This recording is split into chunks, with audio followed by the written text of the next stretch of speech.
Welcome, everyone. I'm Jeffrey Goodman, Director of Marketing and Development for the YMCA of Northwest Louisiana, and we're here at 318 Latino Studios for Shreveport-Bossier, my city, my community, my home. And can't wait to have today's discussion. It's with Ryan Williams. So, Ryan, thanks for being here. Really appreciate it. Thanks for the invite. Of course, of course. All right, Ryan. So if I get anything wrong, please correct me. I will.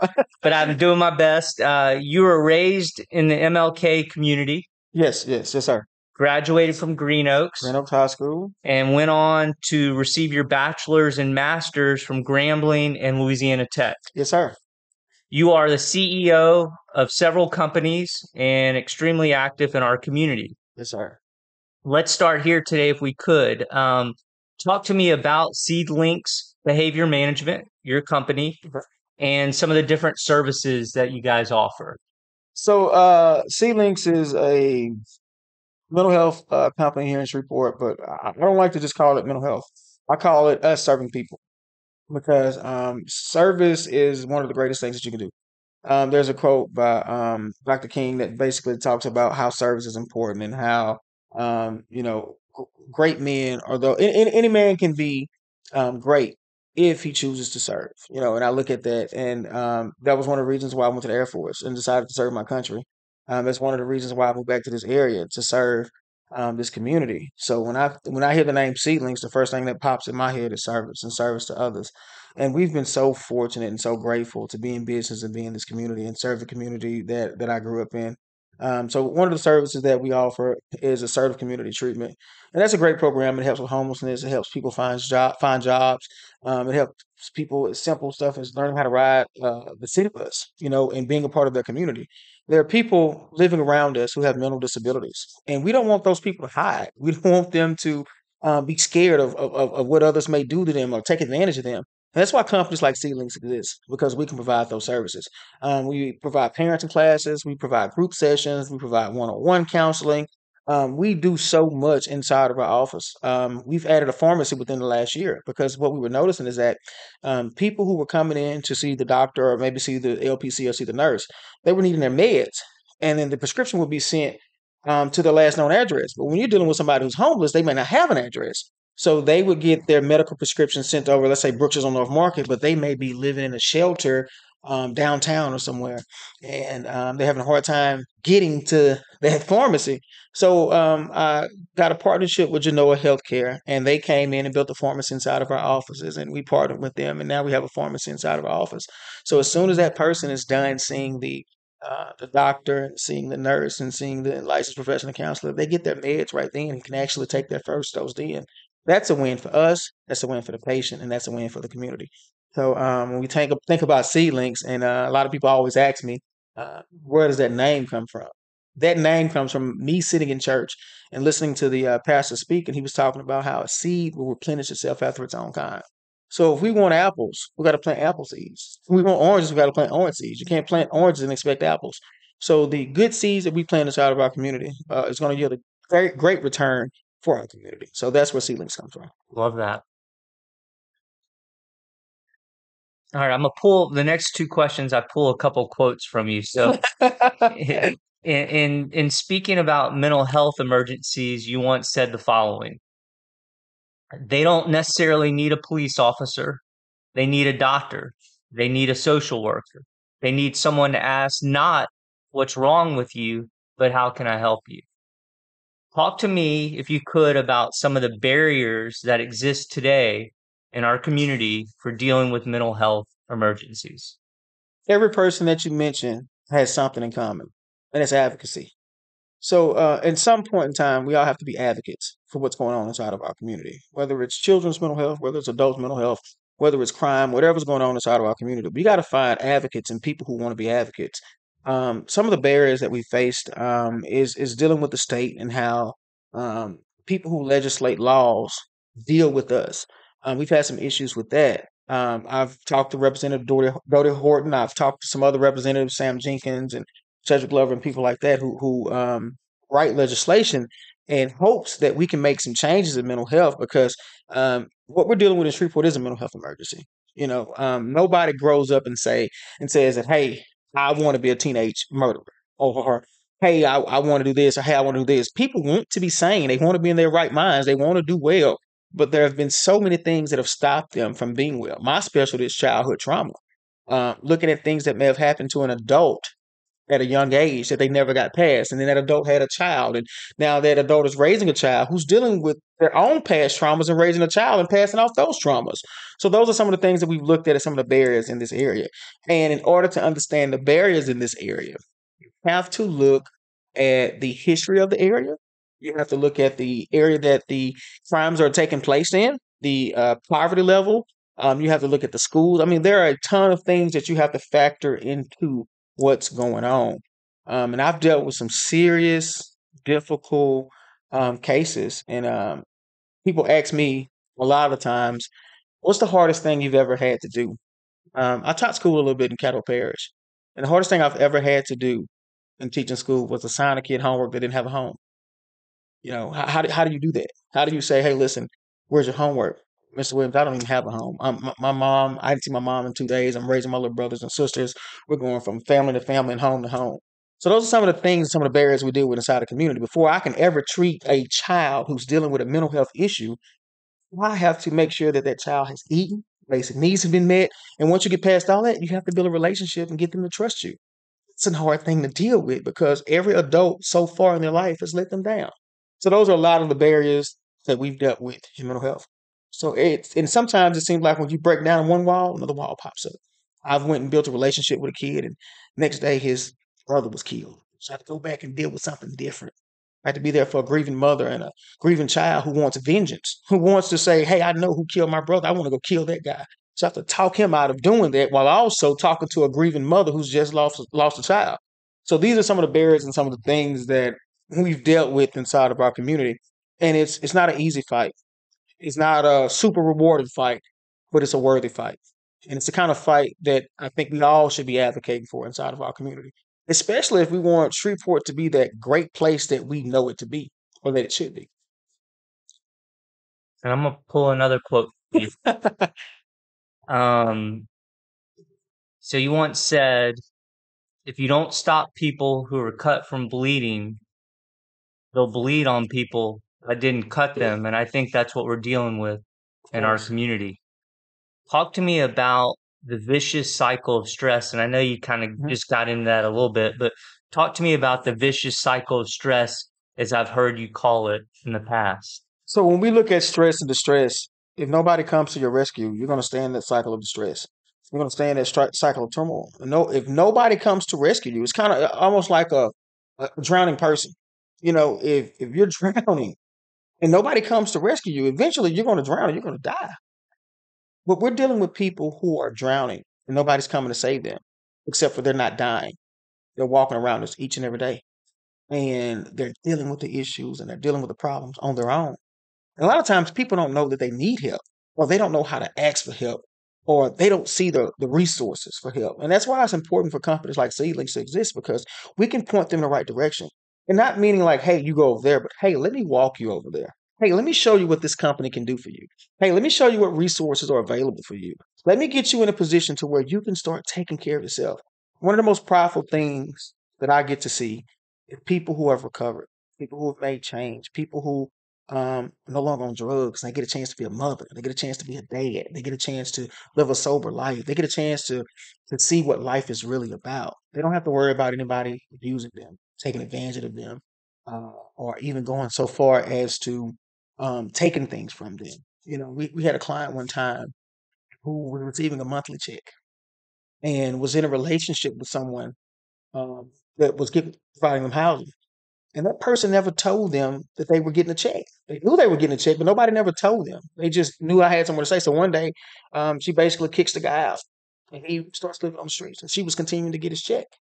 So we were able to hunt that down, go to the bank, let the bank know what was going on, get him back his check, get him into a stable environment, and prosecute the other person because there's somebody taking advantage of somebody that knew that this person wasn't in the right state. You know, so we advocate for different things like that. It's going back to that quote that you were talking about. Um, you will if you don't get the help and the care that you need, you'll bleed on people that didn't cut you. It's amazing. Um, I've also heard you use this phrase. I've heard you use the phrase complete city. Oh man, that's a good one. Tell me That's a tell good one. tell me what it means to be a complete city and what it will take if we ever want to become one. Um, there are some strong words that go with complete city. There are some words that you have to get rid of in this city in order to make it a complete city. You have to get rid of bigotry. You have to get rid of bias. You have to get rid of the word racist. There's some word racism, classism. There are a lot of things that you have to get rid of if we're going to be a complete city. Um, when I was in the military in 2000, I joined in 2008. I came home in 2012, and they have this thing called home of record. And what home of record looks like is saying that, hey, listen, whatever you put down, that's what we'll ship you and all your stuff to. And I thought long and hard about my home of record. I left Shreveport at 17, went to college, then went to the military. I came back when I was about 26. And I said, do I really want to go home? Do I really want to go back to Shreveport? What's in Shreveport for me? Um, and I prayed about it and I talked to God about it and it eventually led me home. And it just dwelled on me that home is where you need to be. So, in talking about my home of record and I want to be here and I want to be in Shreveport, it meant a lot to me uh, to come home and to be here. What was the question again? I'm sorry. Yes. So I was referencing the term complete city Oh, while we complete city. My apologies. I got off track thinking about home here. no problem. And I said the question was, tell me what it means to be a complete city Exactly. and also what it will take if we ever want to become one. In my opinion, and this is strictly my opinion, a complete city looks like a place where children are safe, where adults are making good decisions that benefit everybody, not just my friends, not just people who have contributed to my political campaign, but people who are at the most and need the most. A complete city is a clean city, not just a safe city, but a clean city. A complete city is a city where people want to live, where they want to be, and where they want to invest. I think one of the things that Shreveport has not done in order to be a complete city is invest in entrepreneurship. That's the key to any city. That's what this country was built off, early entrepreneurs. And we haven't done a great job of that here in Shreveport, investing in our entrepreneurs and making ways for them to be successful. Shreveport is not open for business. It should be open for business. New businesses should be coming here. If you do the math and you just look at it, we're centrally located. We sit right underneath Arkansas. We sit um, west of Texas, and everything east of us we control. Everything south of us we control. I mean, we're centrally located. I think there's like 20 something million people around us. We're 3.5 hours away from Dallas. We're 3.5 hours, 4 hours from Little Rock, 3 hours from Baton Rouge, 5 hours from Houston, 4 or 5 hours from New Orleans. I mean, we are the central hub. I've always said that Shreveport should be the logistical capital of the world because of our interstate system, because of our rail system, because of our waterway system. We should be moving goods and services faster than anywhere else in the country. That's what I mean by a complete city, where if you want a good living for your family, you can move here and get a good job. If you want a good education, you know your kids are going to be educated. Our educational system. I mean, there's just so many things that it takes to make us a good city. And it starts with the people here. You don't have a city without people. You don't have a good city without good people. You need good people here to help grow this city into what we need it to be. So when we talk about a complete city, those are the things we want to look at. We want to look at safety. We want to look at crime. We want to look at economic development. We want to look at entrepreneurship. We want to let our legislators know what we need. We want to let our city council people know what we need. One of the things that I told Mayor Arsenault when I spoke with him is like, hey, turn the lights back on. You know, if you drive around Shreveport at night, it is super duper dark, especially in the most impoverished areas. So I don't know who we need to talk to about getting better lighting in our inner city, getting better roads in our inner city, and also creating better partnerships, with our business community and letting them know that, hey, we're open for business. We don't want to chastise you. We don't want to, as the old saying say, taxation without representation. We want to, if you're going to be taxed, you're going to be represented fairly. So that's what I look at when I think about a complete city. Makes sense. And my last question, I told you at the beginning, we'll come back around at the end if there's anything we didn't talk about. But my last question was what gives you hope as you look out? What gives you hope that this community is headed in the right direction? we have a great tradition. We have a great stronghold here. There are some things that we do extremely well here in Shreveport. And those things to me are the things that stand out the most. We are a city filled with people who understand the importance of growth, that understands the importance of family and structure. And I think those are some of the great things that we have going for us inside of this community. I mean, I hate to say I don't know. Well, I don't like to say I don't know, but more importantly, I really think that with the potential, and if we can get everybody working together, I think that the growth of Shreveport will be totally um, amazing, especially with everything that's going on west of us. Um, and one of the things that I like about Sam Jenkins, who is running for a Senate seat, is that and I actually got this from Roy Burrell. Roy Burrell has always talked about the Amtrak study. If somehow, some way, if they can build an Amtrak and people can live in Shreveport, work in Dallas, or live in Dallas and work in Shreveport, there'll be an Amtrak system that can go from here to Atlanta, put us in Dallas in 20, 30 minutes. I mean, not to be totally dependent on another state or another place, but that's another good partnership. Also, finishing I-49, that'll be amazing. They can do that. Because if something happens down south, 49 stops in Shreveport. If you remember when Hurricane Katrina came, everybody stopped here, and that was a disaster. So we have to start being more proactive instead of more reactive, especially in the city this size. So, And I mean, I love everything you said, and I love your perspective.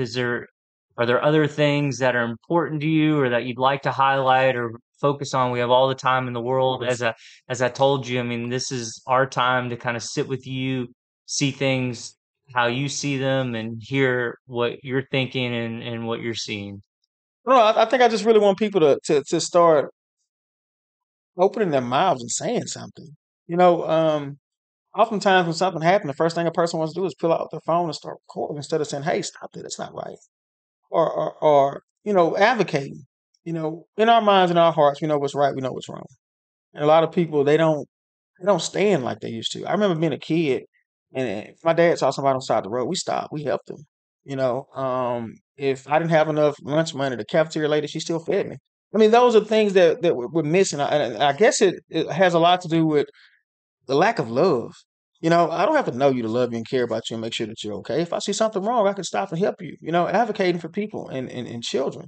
If you look at where we rank nationally for crimes against women and children, we're like ranked number like 2 or 3 in the country, not the state, but in the country. And that's bad. That's not where we should be as a city, as a parish. Getting people who care and actually, excuse my words, give a damn. We don't have enough people that give a damn in this city. And the people that do, we need to find a way to promote them.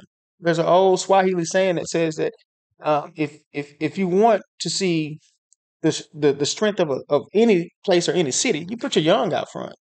In fact, we've done a great job of promoting our young people here or finding a way to get them back home. I think Shreveport has done a good job of exporting talent. I have friends that grew up here, that lived here, that are practitioners and doctors and engineers and entrepreneurs in other places. I'm just like, man, I don't want to come home and do that. Like, no, I don't want to come home and do that. That's really the place for us. I don't want to come home and starve. I'm like, wow. So I think our future is going to be bright her when we can get people to come home and do that kind of stuff or make a way for them to come home, make them want to be here, make sure Shreveport's a desirable place, um, and supporting one another. You know, I don't have to know you to support you. I don't have to know about your business to support you. I want to make sure that you're just as successful as I am and making sure that we're all doing things the right way. So, Well, Ryan, I appreciate you. I appreciate all that you're doing, and I'm glad on the other side of your prayers you decided to come here and of come course. back. And so, thanks so much for being here today. Can I ask you a couple questions? Absolutely. Why do you do this? Why do you do this podcast? Um, why do I do it? I do it probably because I see things, and I feel like more people need to hear from the people I meet, need to um, be interested in what's happening amongst them and in their community, and realize this is our community and we're in this together. And if it's going to change, it's on us to take responsibility and try and do something about it. What does a complete city look like to you? What does a complete street look like to you? I mean, not much different than what you said. It Okay. looks like a play. You know, I grew up here, so you don't know anything about me, but I grew up here, and I just turned 50, so I've been here most of my life. I went to college in St. Louis. I lived in Los Angeles for 7 years. I lived in Europe for a couple of years. Other than that, I've been here. Um, you know, I've always felt that there were multiple cities within a The city, city. yeah. And, you know, for me, I've always thought, you know, instead of having all this different energy going in all these different directions, if we could harness that and put it together, how much better and, um, how much stronger this city could be. So, I mean, a complete city to me, doesn't look much different than the way you described it. Yeah, one thing I forgot to mention was juvenile justice reform. I think we need to figure out a way to save our youth, or we won't have a future if we don't save our youth. Our youth is very important, and it's not a demographic type youth. I mean, all youth. The kids that are good at sports. I mean, we do a great job of paying attention to them. But what about the kid that isn't an athlete, getting mediocre grades, but he still has some value? Let's start finding ways to make sure that his value is valuable to us inside of our community. I think we've missed the mark on that. I do know that Caddo Parish is doing dual enrollment at some schools, which is great. A lot of kids are getting college credits before they even go off, and promoting our trade schools as well. I think that's a good thing that we're doing well is too, and getting that information out and making sure that people get a chance to hear that. And one of my reasons for asking that question to you was I wanted to make sure that um, we're aligning. You may see things a little different than I do, and I may see things a little different than you do, but at the same time, that doesn't stop us from aligning, or finding some of the same goals and objectives and achieving those goals and objectives to make sure that our city is complete because we are a better society when our city is complete or when we're all marching in the same direction and doing things right and righteous. So, yeah, I agree with you. Thanks for being here. Really appreciate it. appreciate it. Of course. You're not a Saints fan, are you? You a Saints fan? My wife is. No, I'm a Cowboys fan. I ask everybody that, and the reason I ask that question is I like to just banter and go back a little back and forth. But I've been a Cowboy fan. My dad's one, and I just got it from him. I'm just now I made my son one, so we keep me going. So all the people that are watching, don't be mad at me for being a Cowboys fan. It wasn't my choice. I was born into it. So And he's wearing cowboy blue today. yeah, yeah, yeah, yeah. And Donovan Wilson, when I taught at Woodland, Donovan Wilson was my class. He's number 6 for the Cowboys, and Dak's from this area, so we gotta root for him. So Thanks, Ryan. thank you, appreciate it. Absolutely.